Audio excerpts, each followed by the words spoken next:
Zarath spent the next 3 hours in that Geneva park, not as a conqueror, but as something she had never been before. A student. Daniel Martinez, the elementary school teacher from a small town in Colorado, taught her more about strength, survival, and civilization than she had learned in 3 centuries of military conquest. "Show me your empire," Daniel had requested, and surprisingly, she had complied. Using her ship's communication systems, Zarath displayed holographic images of the Kethmori territories, 47 conquered star systems, each populated by subjugated species working in designated roles for the Empire's benefit, efficient, organized, and utterly without joy. "Everyone knows their place," she explained. "The Velkari mine heavy metals because they're naturally strong. The Thessani manage agriculture because they understand plant biology. The Zordun handle manufacturing because they're precise with tools. Perfect efficiency." Daniel studied the images with the same careful attention he had given her military displays. "What happened to their art? Their what? Their music, their stories, their cultural expressions. I don't see any." Zarath was confused. "Those are wasteful luxuries. We eliminated them to increase productivity." "And what about innovation? Scientific discovery? New technologies?" "The Empire's central research facilities handle all necessary development." Daniel nodded thoughtfully. "So these species are essentially doing the same jobs they were doing before you conquered them, just more efficiently and without any of the activities that make life meaningful." "Exactly. Perfect order. And how often do they develop new solutions to problems, invent unexpected technologies, surprise you with creative approaches?" Zarath realized she was walking into another of his teaching moments, but she couldn't see where. "They don't. That's not their function." Daniel smiled sadly. "Commander, you've created a galaxy-spanning machine with billions of intelligent beings as its parts, but machines don't innovate. They don't adapt. They don't grow." He paused. "They don't evolve." He showed her images from Earth's internet. Humans creating art inspired by their first contact with aliens, scientists collaborating across nations to analyze Kethmori technology, children drawing pictures of friendly aliens and writing stories about interstellar friendship. "This is what humans do when we encounter something new," Daniel explained. "We don't just adapt to it, we transform it into something neither of us could have imagined alone." Over the following days, Daniel convinced Zarath to allow a small experiment. A single Kethmori research vessel would be permitted to work openly with human scientists, sharing technology and knowledge as equals rather than as conquerors and subjects. The results astounded her. Within 48 hours, human engineers had identified 7 significant improvements to Kethmori ship designs, not through superior knowledge, but through what Daniel called fresh perspective. They approached problems differently, asked questions that had never occurred to Kethmori designers, and suggested solutions that violated established engineering doctrine, but somehow worked better. More remarkably, they freely shared these improvements with the Kethmori, asking for nothing in return except the opportunity to learn. "This is unprecedented," Veltar reported after reviewing the joint research data. "These humans have just given us technology that could revolutionize our fleet capabilities. Why would they strengthen potential enemies?" Zarath was beginning to understand. "They don't see us as enemies. They see us as potential friends." The concept was so alien to Kethmori, thinking that it took days for Zarath to fully grasp its implications. Humans didn't just cooperate with their own kind. They actively sought to cooperate with anyone willing to work with them. They shared knowledge, resources, and opportunities not as a strategy for later advantage, but because they genuinely believed that making others stronger made everyone safer and more prosperous. "Commander," Daniel said during one of their daily conversations, "may I ask you something personal?" They were sitting in the same park where they had first met. Over the week of negotiations, it had become a neutral ground where Zarath could think without the pressure of command decisions or military protocols. "What do you want to know? What do you dream about?" The question caught her completely off guard. "I don't understand." When you're not focused on conquest or military planning, what do you think about? What do you hope for? Zarath realized she didn't have an answer. Her entire existence had been defined by the next mission, the next conquest, the next demonstration of Keth Mori superiority. She had never considered what she might want beyond military success. I've never thought about it." Daniel nodded gently. "That's what I thought.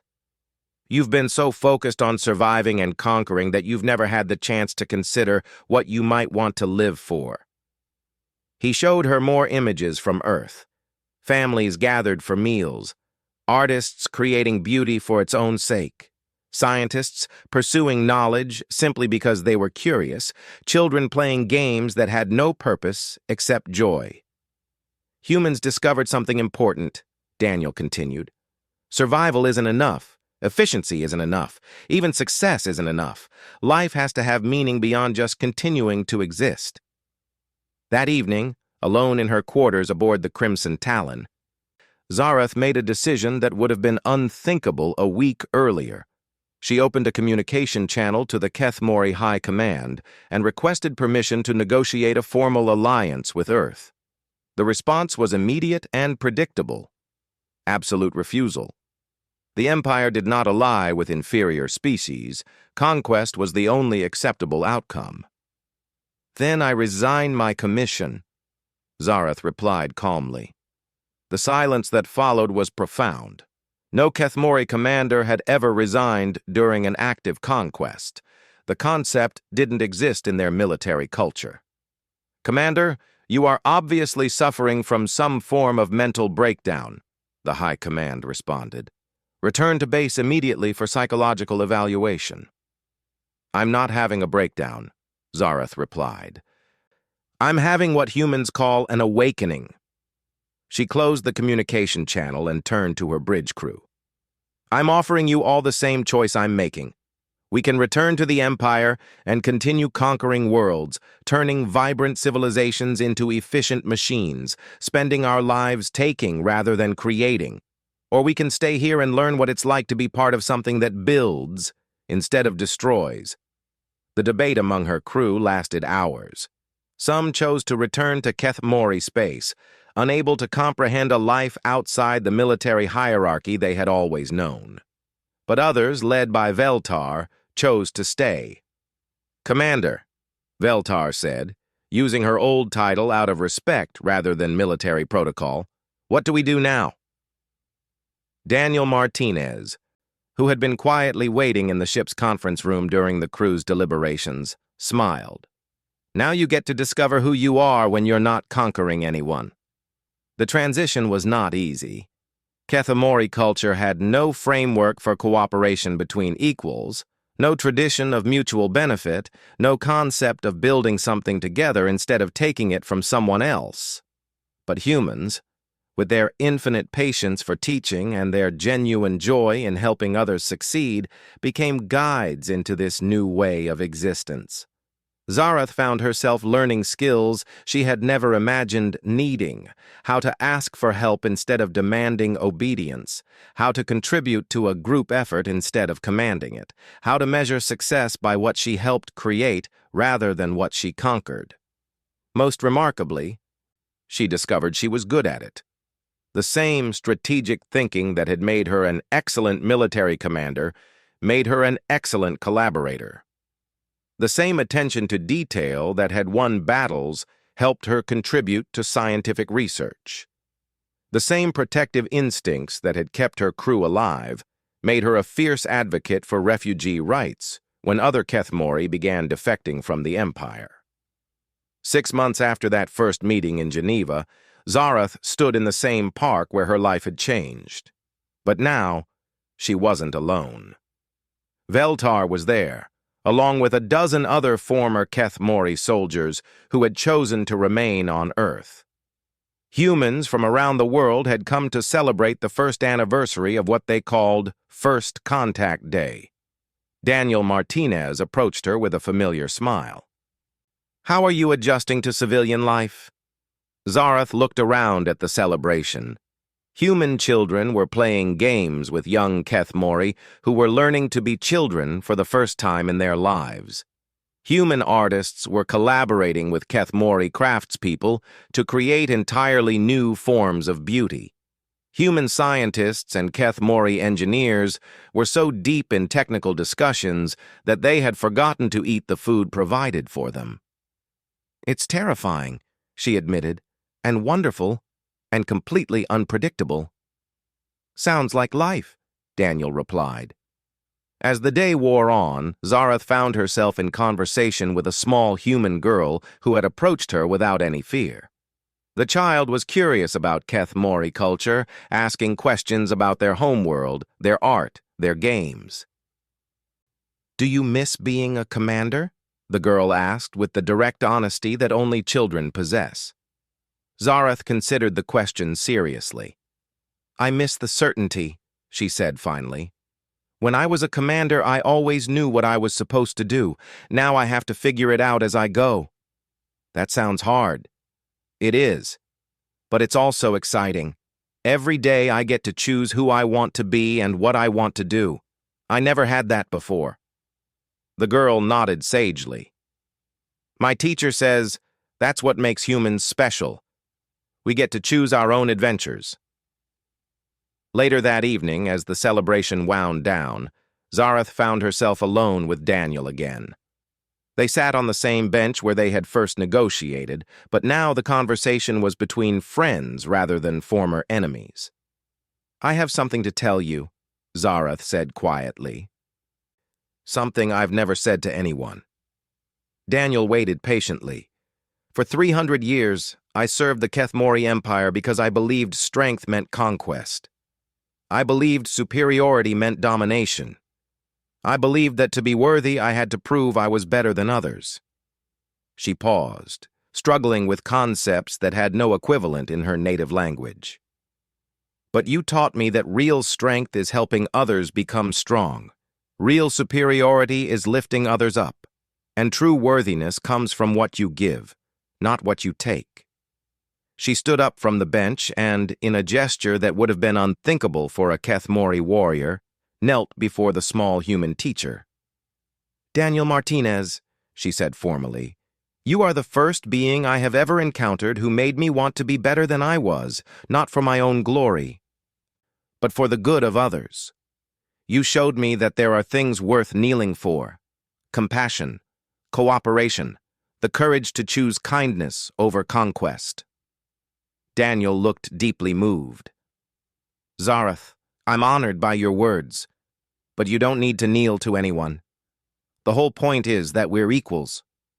"I know," she replied, rising to her feet. "But sometimes it's important to acknowledge when someone has changed your life completely. You didn't just save humanity from conquest. You saved me from a life spent destroying instead of creating." As they walked together through the quiet park, Zareth realized she had finally found something worth fighting for. Not territory or resources or military glory, but the chance to help build a galaxy where different species could work together, learn from each other, and create something beautiful that none of them could achieve alone. The Keth Mori Empire still existed, still conquered worlds, still turned vibrant civilizations into efficient machines. But now, there was an alternative. On Earth, and on the growing number of worlds that chose cooperation over conquest, a new kind of civilization was emerging, and at its heart was a simple truth that Daniel Martinez had taught her. The strongest beings in the universe are those who use their strength to help others become strong. For the first time in her long life, Zareth was proud not of what she had conquered, but of what she had helped to build. The meeting took place in a small park in Geneva, Switzerland. Zareth materialized from her transport beam wearing full combat armor, her energy weapons clearly visible. Surrounded by 6 of her elite guards, the message was unmistakable. She was here as a conqueror, not a diplomat. Daniel Martinez sat alone on a simple wooden bench wearing a cardigan and jeans. No weapons, no armor, no guards. He was reading a children's book and looked up with a gentle smile as the imposing alien warriors appeared before him. "Commander Zarath, I presume," he said in perfectly pronounced Kethmori, rising from the bench with the casual politeness of someone greeting a neighbor. "Thank you for agreeing to meet with me." Zarath's forearms tensed in surprise. "You speak our language." "The internet is a wonderful thing," Daniel replied, still smiling. "Your people have been broadcasting for 3 days. We're quick learners." He gestured to the bench. "Would you like to sit?" "I find conversations go better when people are comfortable." This was not how surrender negotiations typically began. Zarath remained standing, towering over the small human male. "You are here to discuss the terms of your species' surrender." "Actually, I'm here to discuss the terms of yours." The words hung in the air like a challenge that made no sense. Zarath's guards raised their weapons, but she gestured for them to hold. This human was either insane or possessed knowledge she didn't have. "My surrender?" she asked, genuinely curious. "Your species faces complete annihilation. Your weapons cannot penetrate our shields. Your military forces are scattered and primitive. What possible terms could you offer me?" Daniel sat back down and reopened his book. "May I ask you something, Commander? In all your conquests, all the worlds you've taken, have you ever encountered a species that became stronger when attacked instead of weaker? That's impossible. Stress weakens social bonds. Fear causes panic. Loss of leaders creates chaos. This is basic sociology." "Basic sociology for most species, yes," Daniel agreed. "But humans are a bit different. Would you like to see something interesting?" Before Zarath could respond, Daniel pulled out a small device and began showing her images. "This is Manhattan, 12 hours after your first appearance. Look closely." Zarath studied the image. Instead of chaos and fleeing crowds, she saw humans organizing. They were setting up supply stations, coordinating evacuation routes, and establishing communication networks. Most remarkably, she saw humans of different races, ages, and apparent social classes working together with efficiency that her own military would envy. "This is unusual but not unprecedented," she said, though privately she knew it was exactly that. Daniel swiped to the next image. "This is Lagos, Nigeria, 6 hours after your demonstration in Nevada. Notice anything?" Zarath examined the photo more carefully. Humans were building defenses, but not just for themselves. They had organized their entire city to protect the most vulnerable first: children, elderly, disabled individuals. The strongest humans were taking the most dangerous positions, deliberately putting themselves at risk to shield others. "Your point?" she asked, though she was beginning to understand. "My point, Commander, is that humans have a very different survival strategy than most species. When threatened, we don't become more selfish. We become more cooperative. When attacked, we don't scatter. We unite. When faced with superior force, we don't surrender. We adapt." Daniel showed her more images. Humans in Tokyo sharing food with strangers, humans in Cairo teaching each other military tactics, humans in Sao Paulo caring for wounded enemies, actual Kethmori soldiers who had been injured and captured. "You're caring for our wounded?" Zarath asked, unable to hide her amazement. "Of course, they're wounded. What else would we do?" This simple statement hit Zarath like a physical blow. In Kethmori culture, wounded enemies were either executed or left to die. The concept of caring for those who had tried to kill you was beyond her understanding. "This makes no evolutionary sense," she protested. "Helping your enemies survive weakens your own position." Daniel smiled, and there was something in that expression that made Zarath feel like a student rather than a conqueror. Commander, may I tell you a story about humanity? I didn't come here for stories. Indulge me. It's relevant to our negotiation. Zarath gestured for him to continue, curious despite herself. 75 years ago, humans fought the most devastating war in our recorded history. Two major groups of nations tried to destroy each other completely. Cities were burned, entire populations were targeted for extermination, and weapons of mass destruction were used for the first time. Zarath nodded. This sounds familiar. Most species have such conflicts before achieving space travel. Here's the interesting part, Daniel continued. After the war ended, the winning nations didn't enslave the losers or take their resources. Instead, they helped rebuild them. They shared technology, provided food and medicine, and within a few decades, many of their former enemies had become their closest allies. This was incomprehensible to Zarath. Why would victors strengthen their defeated enemies? Because humans learned something important. A strong neighbor is better than a weak enemy. A fed population is more stable than a starving one. An educated society creates more innovations that benefit everyone. Daniel closed his book and looked directly into her eyes. We learned that our survival doesn't depend on dominating others. It depends on lifting others up. Zarath felt something she had never experienced before. The uncomfortable sensation that she might be wrong about something fundamental. These examples are irrelevant to our current situation. You cannot defeat our technology through cooperation. Can't we? Daniel pulled out another device and activated a holographic display. This is real-time data from your fleet positions. Zarath stared at the display in shock. It showed the exact location of every Kethmori ship, including the stealth vessels that should have been invisible to human sensors. How are you tracking our stealth ships?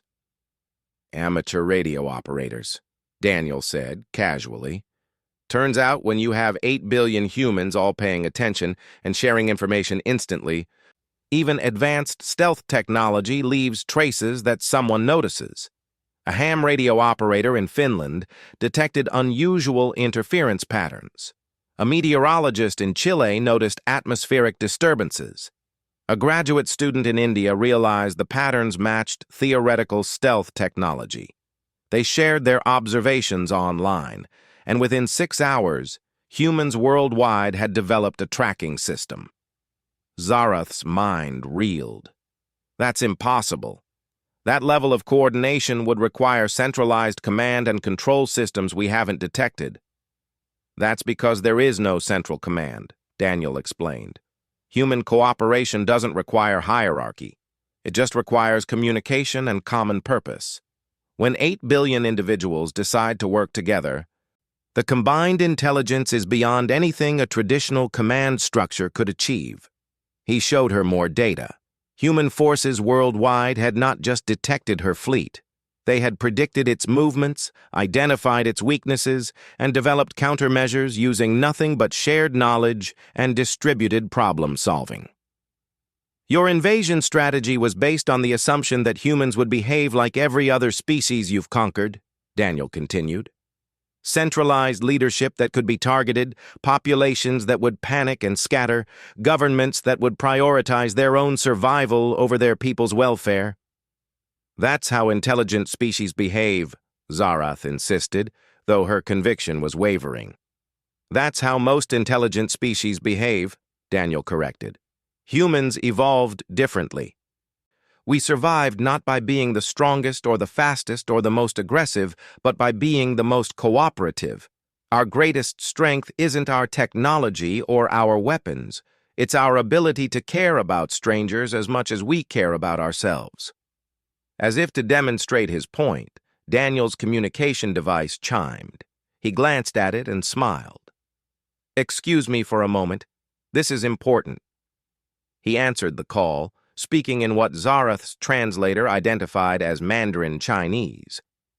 The conversation was brief, but she caught enough to understand that someone on the other side of the world was checking to make sure Daniel was safe during this negotiation. A friend? She asked when he ended the call. Actually, I've never met her. She's a school teacher in Beijing who heard about this meeting through social media. She was worried about me and wanted to offer support. Daniel pocketed his device. That's the thing about humans, Commander. We worry about people we've never met. We care about strangers. We grieve for those we'll never know personally. Zareth found herself thinking about the wounded Keth Mori soldiers being cared for in human hospitals, about the coordinated defense that prioritized protecting the vulnerable, about the lack of panic and selfishness she would have expected from a species facing extinction. You're trying to suggest that your emotional responses make you stronger than us, she said. I'm not suggesting it, Commander. I'm demonstrating it. Daniel stood up from the bench. Your empire conquers through fear and superior technology. You maintain control through intimidation and force. But that only works against species that respond to fear the way you expect them to. He gestured toward the city around them, where humans continued their normal activities despite alien warships floating overhead. Humans don't break the way other species break. When you threaten us, we don't become weaker. We become more unified. When you try to divide us, we become more cooperative. When you demonstrate your power, we become more creative in response. Zareth looked around at the human city and realized he was right. There was no panic, no chaos, no desperate flight. Humans were going about their daily lives while simultaneously organizing the most effective resistance her forces had ever encountered. "What are you proposing?" she asked quietly. Daniel smiled, and for the first time, Zareth saw something in that expression that made her understand why humans had chosen this particular individual to represent their entire species. It wasn't authority or strength or intelligence, though he clearly possessed all three. It was something else entirely, genuine care for others, including her. I'm proposing that you have a choice, Commander. You can continue trying to conquer a species that becomes stronger when attacked, more unified when threatened, and more innovative when challenged. You can spend decades fighting humans who will never stop caring about each other, never stop protecting their vulnerable, and never stop finding new ways to turn your advantages into our opportunities. He paused, letting that sink in. Or you can discover what it's like to be part of a species that protects its friends instead of conquering its enemies. The offer hung in the air between them, and Zareth realized that for the first time in her 300-year military career, she was not the most dangerous person in the conversation. Commander Zareth stood on the bridge of her warship, the Crimson Talon, watching the blue marble of Earth grow larger through the viewport. Her silver skin gleamed under the harsh lighting, and her 4 arms moved with practiced precision across the control panels. The Keth Mori Empire had conquered 47 star systems, and she had personally led the assault on 12 of them. No species had ever made her pause, let alone consider anything other than total domination. Commander, her second-in-command, Veltar, approached with his usual nervous energy. The initial scans are complete. The humans appear to be a primitive species. No energy shields, no plasma weaponry, no faster-than-light communication networks. Zareth's serpentine tail swished with satisfaction. Perfect. Another quick conquest for the Empire. How long do you estimate complete subjugation will take? 3 days, maximum. Their most advanced weapons appear to be chemical propulsion rockets and nuclear warheads. Laughably primitive. Zareth nodded. In her 300 years of life, she had seen countless species fall before the might of the Keth Mori. The pattern was always the same: initial resistance, desperate attempts at diplomacy, final submission, and integration into the Empire as a worker class. Humans would be no different. "Begin the standard intimidation protocol," she commanded. "Target their major population centers. I want them to understand their situation quickly."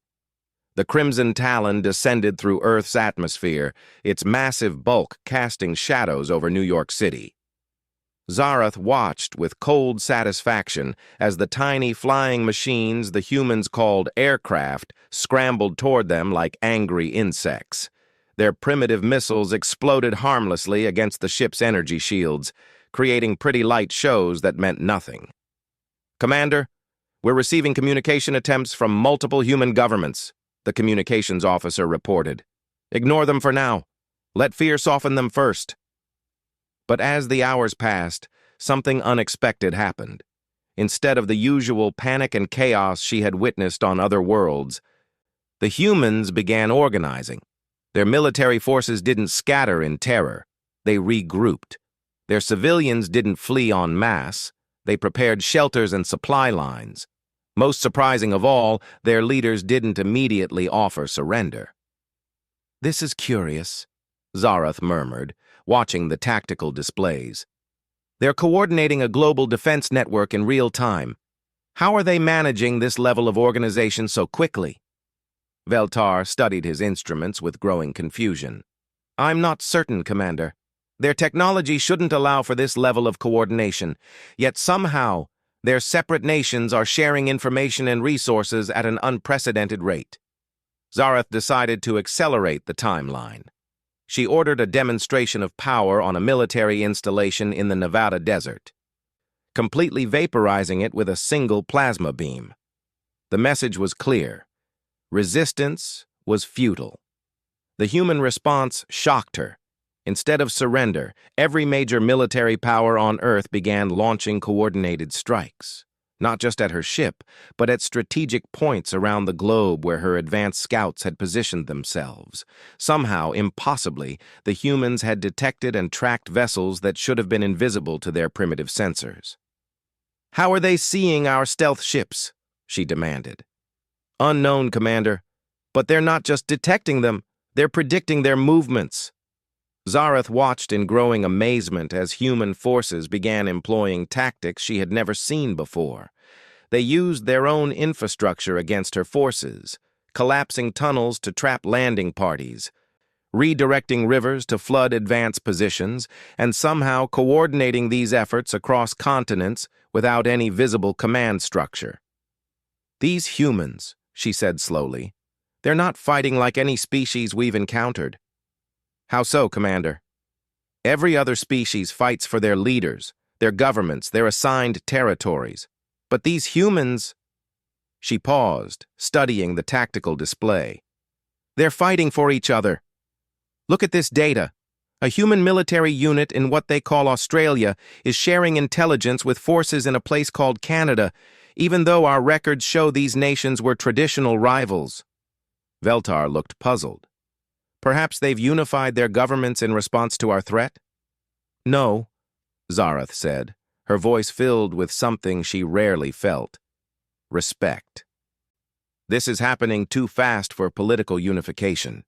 This is something else entirely." She ordered a ground assault on a small town in the American Midwest, expecting easy victory against what appeared to be a minimal military presence. What happened next would haunt her for the rest of her life. The town's defenders included not just soldiers, but farmers, teachers, shopkeepers, and children. They didn't fight with the disciplined precision of a military force. They fought with something far more dangerous: absolute determination. A human female, barely reaching Zarath's shoulder, took down 3 of her elite warriors using nothing but primitive chemical explosives and what appeared to be farming equipment. But it wasn't their combat effectiveness that shook her. It was their behavior under fire. When a human child was injured in the crossfire, something extraordinary happened. Both human soldiers and civilians immediately broke from their defensive positions to protect the young one, even though it meant exposing themselves to enemy fire. They didn't calculate odds or consider tactical advantages. They simply acted as if protecting their young was more important than their own lives. "Commander," Veltar's voice was strained, "we're receiving reports from all ground teams. The humans they're not behaving like any species in our databases." "Explain." "When we target their leaders, the entire population becomes more dangerous, not less. When we threaten their young, they become absolutely fearless.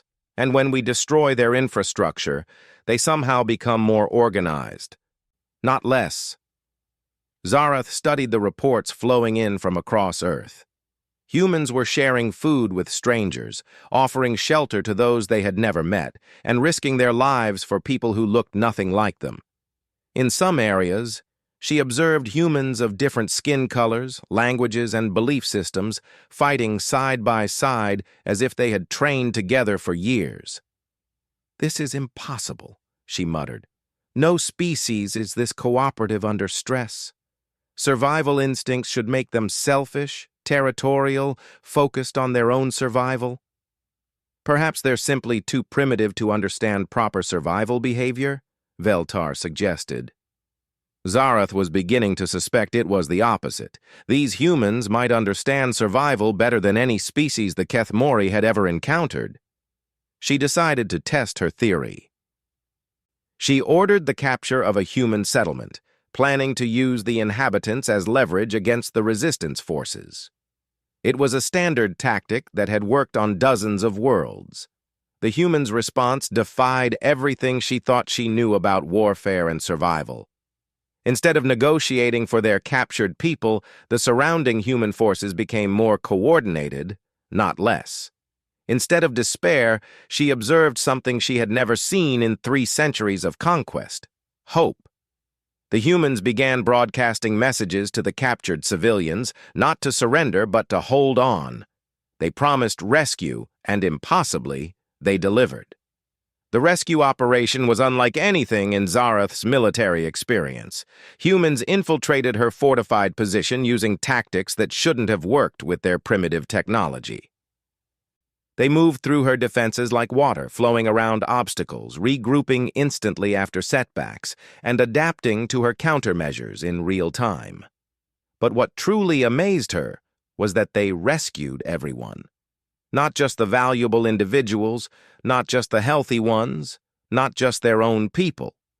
Every single captured human was extracted, including those who were injured, elderly, or from different ethnic groups than their rescuers. "Commander," Veltar approached her with obvious distress, "I must report that our ground forces are requesting reinforcement. The humans they're learning our tactics faster than we can adapt to theirs." Zarath looked at the tactical display with growing wonder. The humans had no central command structure that she could identify, no obvious military hierarchy, no unified government directing the resistance. Yet somehow, they were outmaneuvering her forces across multiple continents simultaneously. "How are they coordinating without a command structure?"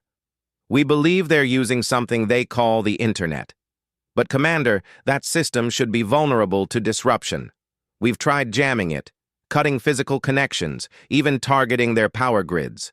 They just adapt and find new ways to communicate." Zarath realized she was witnessing something unprecedented in the galaxy. These humans weren't just fighting for survival. They were fighting for each other. Every tactical decision they made prioritized the welfare of their entire species over immediate military advantage. When faced with extinction, instead of becoming desperate and selfish, they had become more cooperative and selfless. "Veltar," she said quietly, "I want you to pull up the files on every species the Empire has conquered." He complied, and together they reviewed 300 years of military campaigns. The pattern was always the same. When faced with superior force, species either surrendered quickly or fought desperately for their own survival, with the strong abandoning the weak and every group prioritizing their own members over others. Humans were doing the opposite of everything that made evolutionary sense. "Commander," her communications officer interrupted, "we're receiving a transmission from the human governments. They're requesting a diplomatic meeting." Zarath almost laughed. After all the resistance, now they wanted to negotiate.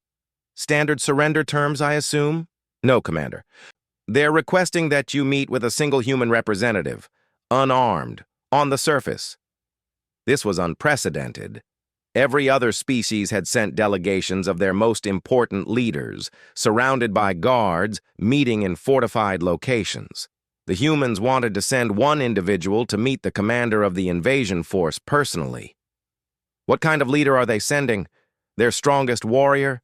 Their highest government official? That's the interesting part, Commander. According to our intelligence, he's not a government leader or a military commander. He's what they call a teacher. Zarath stared at the communications display. A teacher? They're sending an educator to negotiate the fate of their entire species? His name is Daniel Martinez, age 34. He teaches children in what they call elementary school. No military training, no government position, no apparent qualifications for this role. For the first time in her long military career, Zarath felt something she had never experienced during a conquest. Curiosity stronger than her desire for victory. These humans continued to confound every expectation she had about how intelligent species should behave. "Accept the meeting," she commanded, "but maintain full security protocols. I want to meet this teacher who somehow speaks for an entire world." As she prepared to descend to Earth's surface, Zarath found herself wondering if she was about to encounter something that would change everything she thought she knew about strength, survival, and what it truly meant to be a worthy species in this vast universe.